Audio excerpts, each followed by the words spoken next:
O homem pecou e se afastou de Deus. E Deus, com sua infinita misericórdia, como queria se reconciliar com o homem, arquitetou um plano de salvação para que pudesse novamente se reconciliar com o homem e salvá-lo da perdição eterna. Este plano de salvação consiste em enviar Jesus, seu Filho, para nos salvar. Afinal, salvar de quê?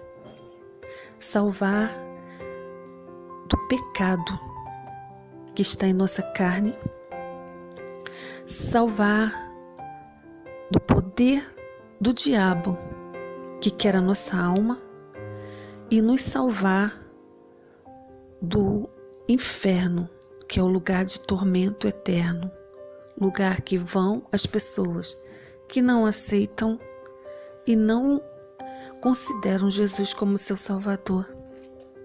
Muitas pessoas não acreditam nesse lugar, que existe o inferno, mas o inferno existe e o céu também existe. O inferno não foi preparado para o homem, e sim para o diabo e seus anjos. Mateus 25:41 diz assim: Então dirá também aos que estiverem à sua esquerda: Apartai-vos de mim, malditos, para o fogo eterno, preparado para o diabo e seus anjos. Quando o homem rejeita a única forma de salvação proposta por Deus, que é Jesus, automaticamente ele está aceitando sua condição inicial de pecador condenado a ir para o inferno, o fogo eterno. Não tem outro jeito. Ou aceita Jesus, que é a salvação, a proposta que Deus está dando, ou automaticamente é o fogo eterno. Aquele que reconhecer Jesus como Salvador e o aceitar, se arrepender de seus pecados e for fiel a Ele até o fim, esse será salvo. Mateus 24:13 fala isso. Mas aquele que perseverar até o fim será salvo. Não é somente aceitar Jesus, é necessário abandonar todas as práticas pecaminosas e permanecer até o fim, seguindo a Jesus em fidelidade. Aquele que não reconhecer Jesus como Filho de Deus e não receber como Salvador e não se arrepender e abandonar o pecado, já está condenado ao tormento eterno. E em 1 João 3:8 fala o seguinte: Quem pratica o pecado é do diabo, porque o diabo vive pecando desde o princípio. Para isso o Filho de Deus se manifestou, para desfazer as obras do diabo. A sentença de morte é tormento, e o tormento eterno foi dado quando o homem pecou. Hoje não existe nada que o homem, por si só, possa fazer para anular esta sentença. Romanos 3:26 fala para a gente o seguinte: todos pecaram e destituídos foram da glória de Deus. O pecado no mundo é muito grande. E Deus sabia que o homem não conseguiria vencer o pecado sozinho. Por isso, mandou o seu Filho Jesus para morrer por nós. Isaías 59:1 e 2 diz assim: Eis que a mão do Senhor não está encolhida para que não possa salvar, nem o seu ouvido agravado para não poder ouvir. Mas as vossas iniquidades fazem divisão entre vós e o vosso Deus, e os vossos pecados encobrem o seu rosto de vós, para que não vos ouça. O pecado ofende a santidade de Deus. Por isso, é abominação aos seus olhos. Muitos não sabem disso e têm dificuldade de abandonar o pecado, pensando que para Deus não faz a mínima diferença. Isso é um grande engano. Por amor, Jesus obedeceu, sofreu e morreu para nos salvar do peso do pecado, que nos destrói e nos leva ao tormento eterno. João 3,16 diz assim: Porque Deus amou o mundo de tal maneira que deu seu único Filho, para que todo aquele que nele crê não pereça, mas tenha a vida eterna. Então, há uma intenção divina de salvação para o homem. Deus não quer que o homem se perca.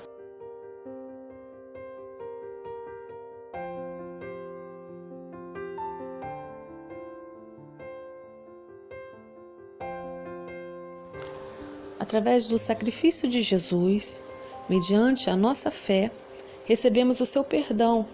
Precisamos apenas confessar os pecados e abandoná-los.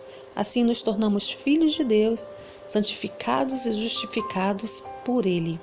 Romanos 10, do 9 ao 10, diz assim: visto que com o coração se crê para a justiça e com a boca se faz confissão para a salvação. Porque a Escritura diz: todo aquele que nele crê não será confundido. Então, se eu creio do fundo do meu coração, eu sou justificado. E se eu confesso com os meus lábios, eu sou salvo. Daí eu recebo em Deus um coração puro.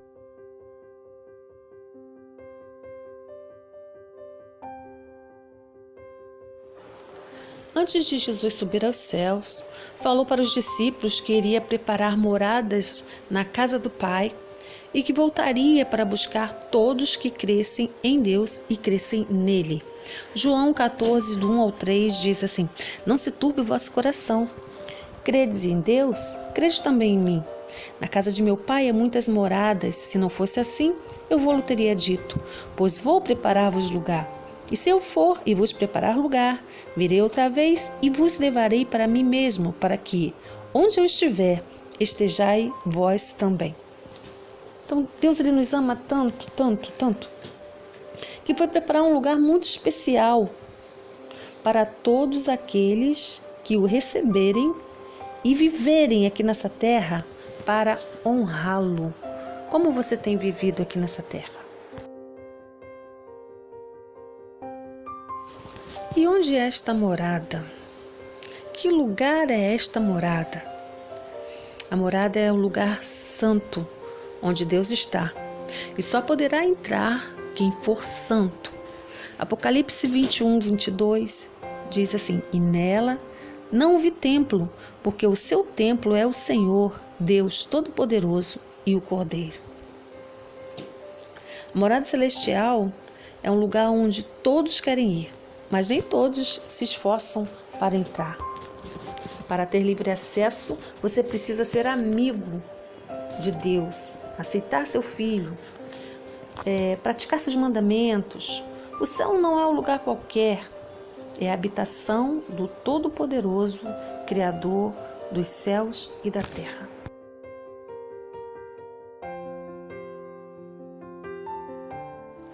Enquanto Jesus não vem nos buscar, vamos nos preparando para esta grande viagem. Como? Lendo a Bíblia diariamente, praticando seus ensinamentos, orando, vigiando as minhas atitudes, mantendo a comunhão com todos, cultuando a Deus e falando do amor de Jesus. Continuemos crescendo em Deus e nos preparando para morar com Ele um dia, porque precisamos crescer espiritualmente. João 15,16 diz assim: não escolhestes vós a mim, mas eu vos escolhi a vós, para que vades e deis frutos.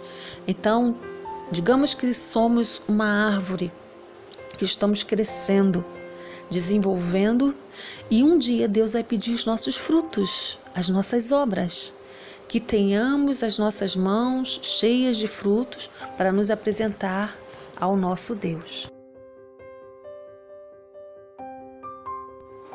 Apocalipse 3,20 diz assim: eis que estou à porta e bato. Se alguém ouvir a minha voz e abrir a porta, entrarei em sua casa e com ele cearei e ele comigo. Jesus ele quer se relacionar com você. Ele quer se relacionar com o homem. E hoje Jesus ele bate na sua porta. Ele pergunta: posso entrar? Tenho salvação para você, para toda a sua família. Eu morri para que você vivesse e tivesse uma eternidade de salvação. Posso entrar? Jesus ele sempre está fazendo esse convite. Mas muitos não querem e nem acreditam. Mas ele continua batendo porque ele te ama e quer te salvar. Abra a porta para ele hoje. Jesus tem coisas boas para você, coisas boas para a humanidade. Ele espera por você de braços abertos todos os dias. A hora é agora, o momento é já. Corra enquanto é tempo, porque Jesus está voltando.